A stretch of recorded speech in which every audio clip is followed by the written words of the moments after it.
तो if we are following mister ऐश मुफारा, हम उनकी तरह सोच ही नहीं सकते। सोचना तो दूर की बात है, वो जो बोलते हैं हम वो भी समझ नहीं सकते।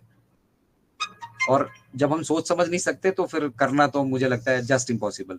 ये हम सब लोगों के लिए इम्पॉसिबल नहीं है। जबकि मैंने बताया कि इंटरनेट की industry it is open to all. कच्चा बादाम पक्का बादाम मिलियन व्यूज यहाँ पे ले चुका है, ठीक है। तो आप सब लोगों के पास भी ये इंडस्ट्री वैसे ही ओपन है, you can also do. But कर नहीं पाया ना कोई। 2024 साल की हिस्ट्री ले लीजिए, इंटरनेट की हिस्ट्री ले लीजिए, जब से लेके अब तक व्यवसाय यहाँ पे चले किसने किया? Trillions trillions and trillions of dollars लोग यहाँ पे कमा चुके हैं, ठीक है। लेकिन फिर भी कोई ये नहीं सोचता कि कोई गरीब बेचारा आज भूखा सो गया होगा, किसी के सर पे छत नहीं होगी।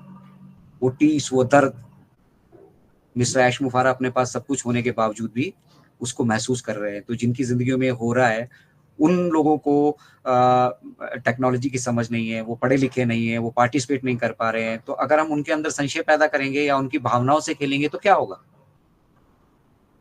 एक नेगेटिविटी ऑटोमेटिकली फैलना शुरू हो जाती है जब हम लीक से हटकर कोई बात कर रहे होते हैं। तो ठीक है, पहले मिशन विजन के साथ हमें अलाइन होना है। हमें ये समझना है कि बिजनेस ना केवल हमारे लिए बन रहा है बल्कि ये पूरी ह्यूमैनिटी के लिए बन रहा है। और जब ये बन रहा है और हम जब चीजें पहली बार कर रहे हैं तो हम यहाँ किसी तरह का रिस्क लेकर आगे नहीं चल सकते। दूसरा, इंटरनेट पे सारी एक्टिविटीज को कंट्रोल करने के लिए टोटल फाइनेंशियल फ्रीडम हम तब कर पाएंगे जब पूरी की पूरी एक्टिविटी हमारी होगी। मतलब अगर चीनी के, मैंने पहले भी ये शेयर किया था, फिर से शेयर कर रहा हूँ आप सभी के साथ कि अगर हमें चीनी के दाम को कंट्रोल करना है, आटे के दाम को कंट्रोल करना है, तो हमारे पास अपने रिसोर्सेज, अपना सब कुछ होना चाहिए। हमारे पास खेत अपने होने चाहिए, गन्ने अपने होने चाहिए, मशीनरी अपनी होनी चाहिए, मजदूर अपने होने चाहिए, तब हम जाके कहीं चीनी के दाम को कंट्रोल कर पाएंगे। उसी तरह इंटरनेट का व्यवसाय है। अगर हम यहाँ सबको टोटल फाइनेंशियल फ्रीडम देना चाहते हैं तो जितने भी इंतजामात जो इतने बड़े बिजनेस को चलाने के लिए जरूरी है, उन पे सारा का सारा कंट्रोल हमारा होना चाहिए, ठीक है। और वो बेसिक कंट्रोल इंटरनेट की एक्टिविटीज में डाटा सेंटर से आता है। तो we already have a data centre, ठीक है। हो सकता है 2 4 हो, 5 हो, वो मिस्टर ऐश जानते हैं। जब उनको बताना होगा वो शेयर भी करेंगे, और नहीं भी करें, हमारा अपना बिजनेस सीक्रेट है, हमें अपनी फैमिली तक रखना चाहिए, ठीक है। और एक मेगा सेंटर पे ऑलरेडी काम हो रहा है। जो मिस्टर ऐश ने बताया था कि दुनिया में 3 ही बड़े डाटा सेंटर्स हैं, ठीक है, 2 यूके में और 1 यूएसए में। और उनके लेवल का डाटा सेंटर ऑन पैसिव अपना अपना अपना तैयार करने जा रहा है। तो ओवरऑल कंट्रोल हमारे पास तभी आएगा जब हमारा अपना डाटा सेंटर हो जाएगा। पेमेंट प्रोसेसर एक अलग मतलब इस रास्ते में अड़चन पड़ी है। पेमेंट प्रोसेसर हमारा अपना नहीं होने की वजह से जो ये विड्रॉल्स वगैरह आप देख रहे हैं, ये सारी एक्टिविटीज देख रहे हैं, ये एक्टिविटीज जो है डिले हो रही है, क्योंकि इस तरह का कोई साधन है ही नहीं इस धरती पे, किसी ने सोचा ही नहीं। सब लेने की सोचते हैं, देने का किसी को नहीं है। मिस्टर ऐश देना चाहते हैं तो उसके लिए व्यवस्था बनानी पड़ेगी। तो जब तक हम अपनी व्यवस्था बनाएं अपने लिए, वो सारी चीजें, परमिशनें सारी, क्योंकि वो लीगल तरीके से करेंगे सब कुछ, ऊपर ऊपर से नहीं करेंगे। तो ये लीगल तरीके से करने के लिए जब तक उनमें वक्त लगता है तब तक मल्टी और बाकी के ऑप्शंस खोजी जा रही है। उनमें से 2 ऑप्शन हमने ली थी, उन दोनों ने हमारे साथ क्या किया आप लोगों को मालूम है। हमारा पैसा लेकर वो रुक गए, ठीक है। फिर वो पैसा सेटलमेंट के लिए हमें कोर्ट में जाना पड़ा, क्योंकि हम लीगल है इसलिए वी वॉन द बैटल। तो बहुत सारी चैलेंजेस ऐसे हैं जो पता ही नहीं हमें। हमने तो शुरू कर दिया था, हमने तो उनको जिम्मेदारी भी दे दी थी, हम तो आगे बढ़ना शुरू कर दिए थे।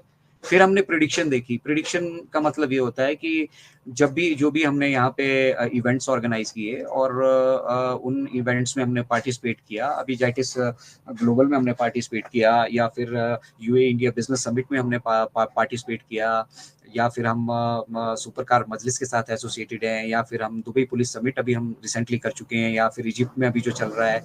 तो ये सब चीज़ों को जब हमने देखा तो हमने देखा कि यार हमारे पास फ्लो तो बहुत ज़्यादा होने वाला है, और हम इतने ही फ्लो को नहीं अभी हैंडल कर पा रहे हैं। हमारे पास जो 37,000 ट्रांजेक्शन मिस्टर ऐश ने कहा था विड्रॉल्स की लगी है, हम उन्हीं को कंट्रोल नहीं कर पा रहे हैं। तो इसलिए चीजों को थोड़ा सा, मतलब ऐसा नहीं है डेवलपमेंट का काम बैकएंड पे चल रहा है, बस हमने पुश कर दिया उसको थोड़ा सा, अपने फाइनेंशियल एक्टिविटी को थोड़ा सा पुश कर दिया। तो वो करना पड़ रहा है ना, क्योंकि व्यवस्था नहीं है भाई। हम जानते हैं बहुत सारे लोग और भी आने वाले हैं, यही लोग नहीं है हमारे पास। अभी हम इन लोगों के साथ ही व्यवस्था को जो है सेटल नहीं कर पाए हैं, फिर बाकी के जो लोग आएंगे उनके साथ क्या होगा, वो लोग थोड़ी समझेंगे। हम एज ए फाउंडिंग मेंबर नहीं समझ पा रहे हैं, हम में से बहुत सारे लोग, तो जो कस्टमर आएगा वो क्यों समझेगा भाई।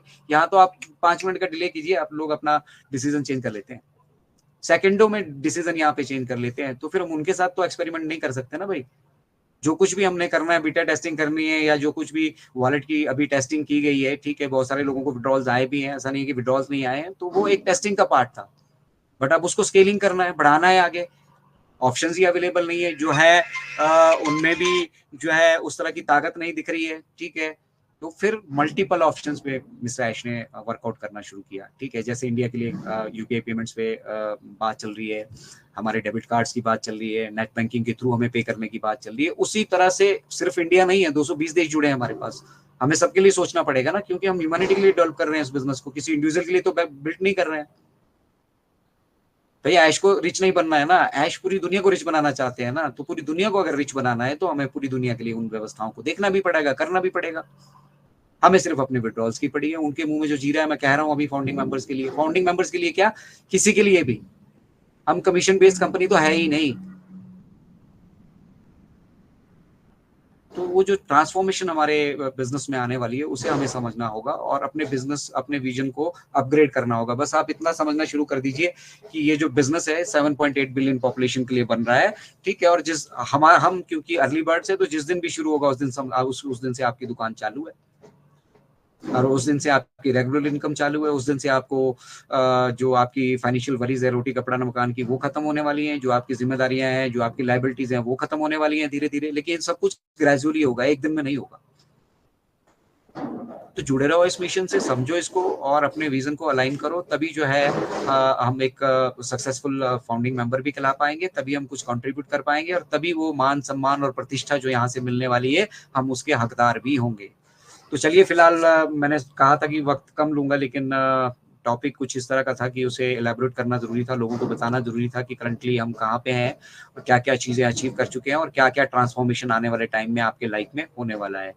तो हमारे साथ इंडियन टेकमैन अवेलेबल हैं। अनूप सर, अगर आप अवेलेबल हैं तो नेक्स्ट शेयरिंग हम आपकी लेना चाहेंगे। अनूप सर,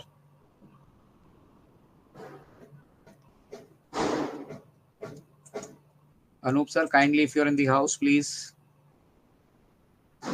आप माइक अपना अनम्यूट कर सकते हैं।